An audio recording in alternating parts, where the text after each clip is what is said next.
ദൈവത്തിൻ്റെ അതിപരിശുദ്ധമായിരിക്കുന്ന നാമം വാഴ്ത്തപ്പെടുമാറാകട്ടെ.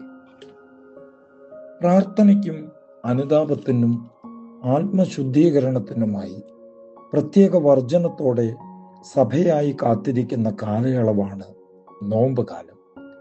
മന്ദീഭവിച്ചു പോയ വിശ്വാസ ജീവിതത്തിൽ നിന്നും ഈ കാലയളവിൽ അനുതാപത്തോടും വചനത്താലുള്ള ശുദ്ധീകരണത്തോടും ഉണർന്ന് സഭയായി പുതുക്കപ്പെട്ട് ഉയർത്തെഴുന്നേറ്റ കർത്താവിൻ്റെ യാഥാർത്ഥ്യം അനുഭവവേദ്യമാക്കുന്നതിനും സുവിശേഷ ദൗത്യ നിർവഹണത്തിൽ ധീരമായി മുന്നേറുന്നതിനും ഇടയാകേണ്ടതാണ് നോമ്പ് കാലം.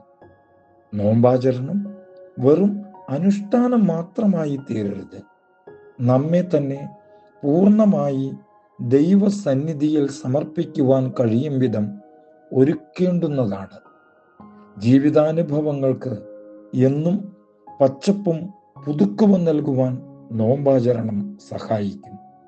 എല്ലാറ്റിനോടും ക്രിയാത്മക മനോഭാവവും ബന്ധങ്ങളിൽ പുതുക്കവും പരീക്ഷകളെയും പോരാട്ടങ്ങളെയും ആത്മബലത്തോടെ അഭിമുഖീകരിക്കുവാനുമുള്ള ശക്തിയും അതിലൂടെ ലഭിക്കും.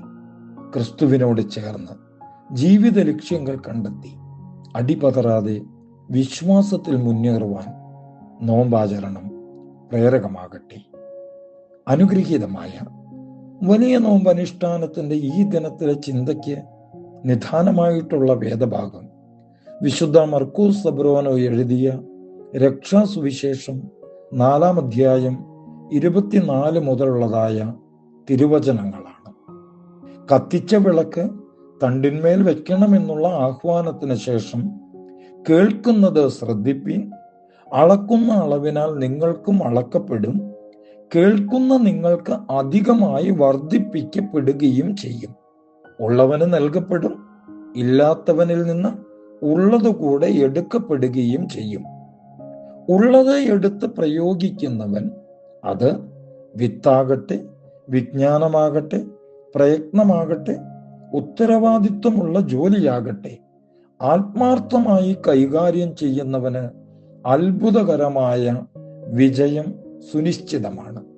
ലഭിച്ച താലന്തുകളെ ആത്മാർത്ഥതയോടെ വിനിയോഗിച്ചാൽ വീണ്ടും ഒരുപാട് അനുഗ്രഹങ്ങളെ ദൈവം നമുക്കും പ്രദാനം ചെയ്യും. ഈജിപ്തിൽ യൗസേഫിന് ലഭിച്ച അനുഗ്രഹീതമായ സാഹചര്യം.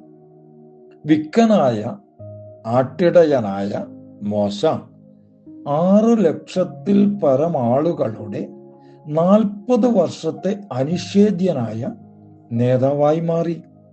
നമുക്ക് ലഭിച്ചിരിക്കുന്ന താലന്തുകളെ ആത്മാർത്ഥതയോടെ വിനിയോഗിച്ചാലേ ഇനിയും അനവരതമായ അനുഗ്രഹങ്ങളെ ലഭിക്കുകയുള്ളൂ.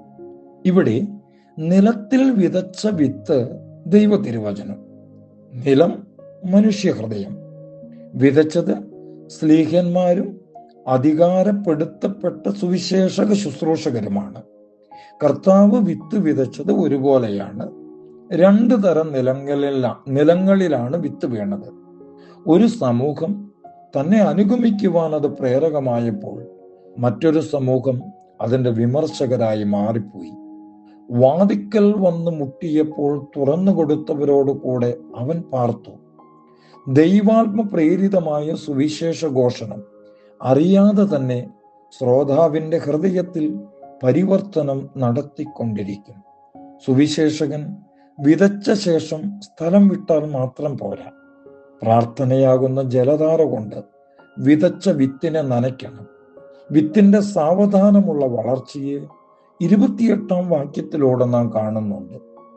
വിത്ത് വിതയ്ക്കലും ഫലം പറിക്കലും ഒരേ സമയത്ത് നടക്കുക പ്രയാസമാണ്. വചന ശ്രവണ മാത്രയിൽ തന്നെ തീരുമാനമെടുക്കണം. വിശുദ്ധിയിൽ വളരുവാൻ തുടങ്ങണം. ഞാറായി വളരുന്നതാണ് കതിരായി മാറുന്നത്. വിതച്ച വിത്ത് അത് വചനമാണ്. വചനം ഞാറായി, കതിരായി, കതിരായവയെല്ലാം ധാന്യപ്പുരയിൽ നിശ്ചയമായും ചേർക്കപ്പെടുന്നു. അത് യജമാനന്റെ കളപ്പുരയിൽ സ്വർഗത്തിൽ സുരക്ഷിതമാണ്. അനുഗ്രഹീതമായ പരിശുദ്ധ നോമ്പിന്റെ ഇന്നത്തെ ഈ വചന ചിന്തയിലൂടെ ദൈവവചനം കേൾക്കുന്നവരായി അതിനെ അനുസരിക്കുന്നവരായി, അതനുസരിച്ച് പ്രവർത്തിക്കുന്നവരായി, വിത്തായി, ഞാറായി, കതിരായി 100 മേനി ഫലങ്ങൾ പുറപ്പെടുവിച്ചാൽ സ്വർഗത്തിൽ നമുക്കും നിക്ഷേപമുണ്ടാകും തീർച്ച. അതിനായി നോമ്പിന്റെ ഈ ദിനങ്ങൾ പ്രയോജനപ്പെടുവാൻ ഇടയാകട്ടെ. ദൈവം അനുഗ്രഹിക്കട്ടെ.